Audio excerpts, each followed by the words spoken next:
कोलकाता के RG Kar medical college और अस्पताल में ट्रेनी पीजी डॉक्टर के साथ दुष्कर्म कर हत्या के मामले में सुनवाई की। सीजीआई डीवाई चंद्रचूड़ की अध्यक्षता में जस्टिस जेबी पारदीवाला और जस्टिस मनोज मिश्रा की बेंच ने इस मामले में सुनवाई की। कोर्ट ने आरजीकर अस्पताल की सुरक्षा का जिम्मा सीआईएसएफ को सौंपा है, जिससे डॉक्टर सुरक्षित माहौल में फिर से काम पर वापस लौट सके। इसके साथ ही कोर्ट ने डॉक्टर्स की सुरक्षा दुरुस्त करने के लिए 10 सदस्यीय नेशनल टास्क फोर्स का गठन किया। ये फोर्ट मेडिकल प्रोफेशनल्स की सुरक्षा, वर्किंग कंडीशन और उनकी बेहतरी के उपायों की सिफारिश करेगा।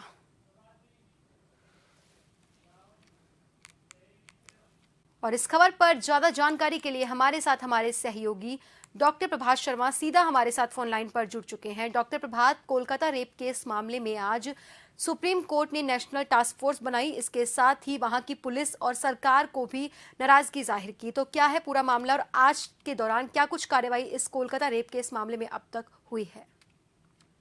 देखिए, सुप्रीम कोर्ट ने कड़ी टिप्पणी की है इस पूरे मामले में। सुप्रीम कोर्ट ने कोलकाता के जो आरजीकर मेडिकल कॉलेज और अस्पताल का जो जूनियर डॉक्टर के साथ ये मामला था, इसमें ममता बनर्जी की जो सरकार है उसको भी काफी फटकार लगाई है।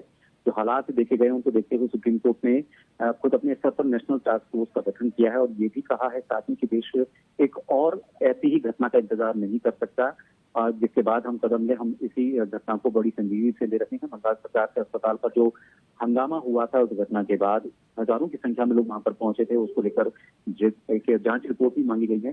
सुनवाई के दौरान जो सॉलिसिटर जनरल हैं जनरल तुषार मेहता, उन्होंने कहा था कि हम अदालत का सहयोग तो करना चाहते हैं। वरिष्ठ वकील कपिल सिब्बल भी वहां पहुंचे थे, उन्होंने पश्चिम बंगाल सरकार की तरफ से पैरवी की थी। सुनवाई के दौरान डीवाई चंद्रचूड़ ने साफ कहा है कि ये सिर्फ कोलकाता में हत्या का मामला नहीं है, ये एक तरह से पूरा मामला देश भर में जितने भी डॉक्टर काम करते हैं उनकी सुरक्षा से जुड़ा हुआ मामला है। अदालत ने इस मामले में एक तरह से स्वतः संज्ञान लिया है। प्रधान न्यायाधीश जो है डीवाई चंद्रचूड़, उनके अध्यक्षता वाली पीठ इस पूरे मामले पर अब सुनवाई कर रही है। दिल्ली मेडिकल एसोसिएशन की बात करें तो उसने सुप्रीम कोर्ट में याचिका दायर कर स्वतः संज्ञान मामले में उसे भी पक्षकार बनाए जाने को लेकर एक रिक्वेस्ट की थी, एप्लीकेशन दायर की थी। तो अब इस पूरे मामले पर 22 अगस्त को जो अगली सुनवाई है वो होनी है। जो टास्क फोर्स बनाई गई है वो टास्क फोर्स चिकित्सा पेशेवर जो हैं उनकी सुरक्षा, भलाई और जो उनसे जुड़े जो दूसरे मामले हैं उनको लेकर विचार करेगी। इसके अलावा लिंग आधारित जो हिंसा है उसको रोकना, इंटर्न, रेजिडेंट, नॉन रेजिडेंट डॉक्टरों के सम्मानजनक, शांतिपूर्ण तरीके से सुरक्षित माहौल में वो कामकाज कर सकते हैं, उसके लिए वो एक नेशनल प्लान कैसे तैयार हो उसको लेकर वो काम करेगी। कमेटी इन विषयों पर भी अपनी रिपोर्ट देगी और सुप्रीम कोर्ट ने कहा है कि देश इस तरह की घटनाओं को लेकर बहुत संजीदा है।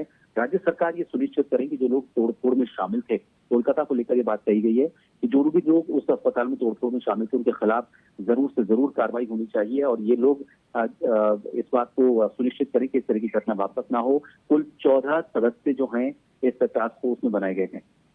जी आकांक्षा जी, बहुत बहुत धन्यवाद डॉक्टर प्रभात हमसे जुड़ने के लिए और तमाम जानकारी के लिए। तो आप सभी को बता दें कि कोलकाता रेप केस मामले में सुप्रीम कोर्ट ने खुद से ही संज्ञान लिया और दुष्कर्म मामले की सुनवाई की, जहां उन्होंने कोलकाता की सरकार ममता बनर्जी के खिलाफ भी कड़ी टिप्पणी की। इसके साथ ही प्रिंसिपल संदीप घोष, इन्होंने घटना के तुरंत बाद इस्तीफा दे दिया था, उनको लेकर भी कहा। इसके साथ ही टास्क फोर्स का गठन किया ताकि आगे ऐसे मामले ना हो। इसके साथ ही सुप्रीम कोर्ट ने कहा कि हम एक और रेप का वेट नहीं कर सकते हैं और इसके लिए कड़ा संज्ञान लेते हुए उन्होंने केंद्र सरकार के 5 अधिकारी इस टास्क फोर्स में शामिल किए हैं, जो कि आपको बता दें कि लगातार डॉक्टर्स की सुरक्षा को लेकर काम करेंगे। इसके साथ ही सीबीआई से भी अब तक की पूरी स्टेटस रिपोर्ट मांगी है।